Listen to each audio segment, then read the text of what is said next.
Welcome to episode 7 of Building a Workshop. In this episode, it is all about siding, so let's get right into it. So before we could actually start nailing the furring strips to the building, we had to go along and mark the studs. That way we were nailing into something that was strong and structural, unlike the OSB. And as some of you guys are aware, Tyvek wrap actually has markings where the studs should be, but we didn't align that correctly when we put the Tyvek wrap up. So again, we just went along with a stud finder and a level, and we just marked them as we went. It took a few extra minutes, but it was totally worth it. Now, the reason that we're putting furring strips on the building is because we're going to be using nickel gap siding, and we're going to be running that siding vertically.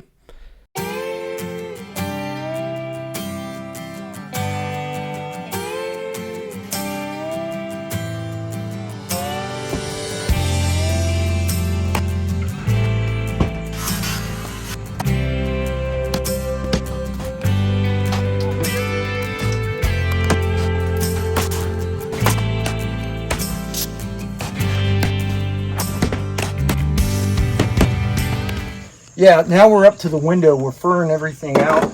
And before we put the fur up, we're going to put flashing above all the windows and doors.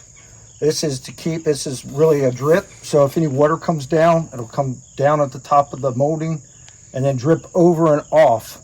So it doesn't drip down and through the window to protect the window. And we'll put a sealant. This is a seal. This is not caulking. There's a difference. This is actually a sealant that will seal the metal to the wood or the Tyvek or the other material, and we'll put this around it and around each nail so nothing will drip through or around it. So we're doing that to protect the window and protect the trim. So we'll do this next, and we'll do this for all the windows and all the doors and the garage door. And a few questions. Yes. Where do you get metal flashing like that? Do you make it yourself? No, I do not have a brake. I wish I did, but we got this from Max Kindle up the street, not far from where the farm is. Usually, if you're watching this video and live in Virginia or North Carolina, you can go to Max Kindle. If you don't, there'll be other suppliers around that can break metal like this. And you can see we've got wide 2x4s, so he broke it 2 inches with the drip edge on it, and then a big large backing, so we can seal this off tight. So yeah, you can go to your local metal provider, and they should be able to provide you this particular type of metal, and they can do it to your specifications. If assuming they're a local vendor. If they're a national, it's hard to get them to do anything, but local guys will do this for you. And did they cut it to that size, or did you have to cut it? No, I just whacked off. They cut it for 10. When you go to get this, they're going to break it for 10 feet sections. And then you're going to cut it to what you need.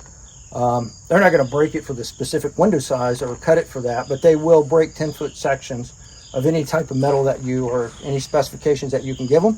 And then you'll just trim it up to the size you need. What are you using to trim it? I think this is a Milwaukee. I call them 10 snips. People call them metal cutters. But this is a straight. You can get a right, you can get a left, you can get a straight. This is actually a straight, as you can see there in the video. It'll cut straight. You can get others that'll cut left and others that'll cut right. So anyway, let's get to work.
After we finished the furring on this side, we went around and did the furring on all the other sides.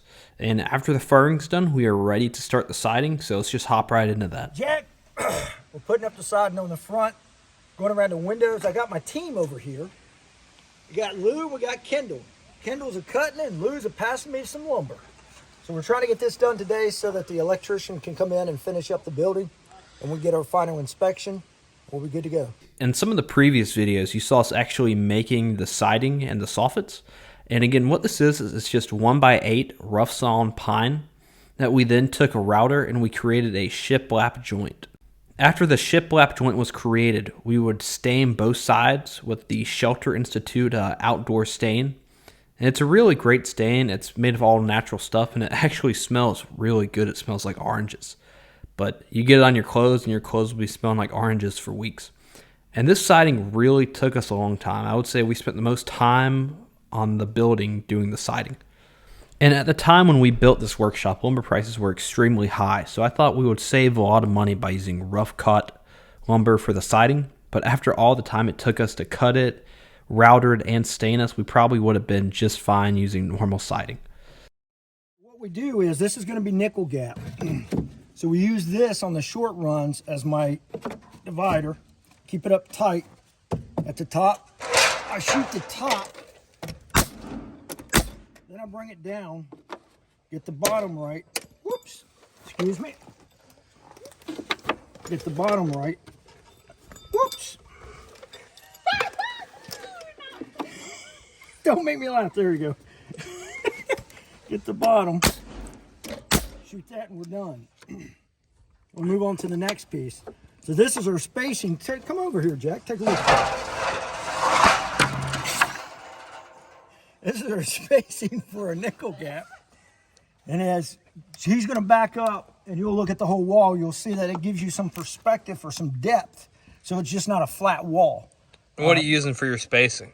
This right here is a piece of aluminum. It's lightweight, easy to carry. So those are for my short runs. And on my long runs, we just use a longer piece.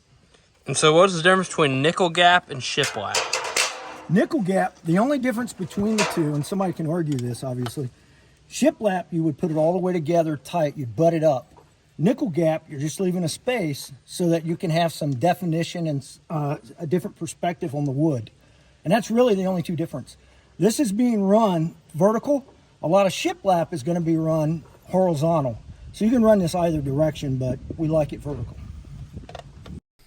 So we would go on to finish the siding on the front, right, and the back side, but we would not finish the siding on the left side, and that is because we're going to add a lean-to. Now, it's our mistake that we didn't film a lot of the siding going on, so I'm just going to show you guys some photos of what the siding looks like after it's done, and we're going to move on from there. So this is the back side of the building, and the boards look like they have a little bit of mold on them, but with that stain that we put on, it's actually going to draw out the mold as the sun continually hits it over time. This is the front of the building, and as you can see, it has the gutters on. It also has the garage door installed, and I was able to find this garage door on Facebook Marketplace. So if you guys are trying to save some money on your workshop, check Facebook Marketplace for some used garage doors. And as you can see, this is the left side. We left the siding off because we're going to attach a lean-to style room to it. And we're going to show you that whole process in some videos to come. Well, that is it for episode 7. I hope you guys enjoy it. And as always, it means so much if you hit that like button or subscribe. And as always, we will see you in the next video.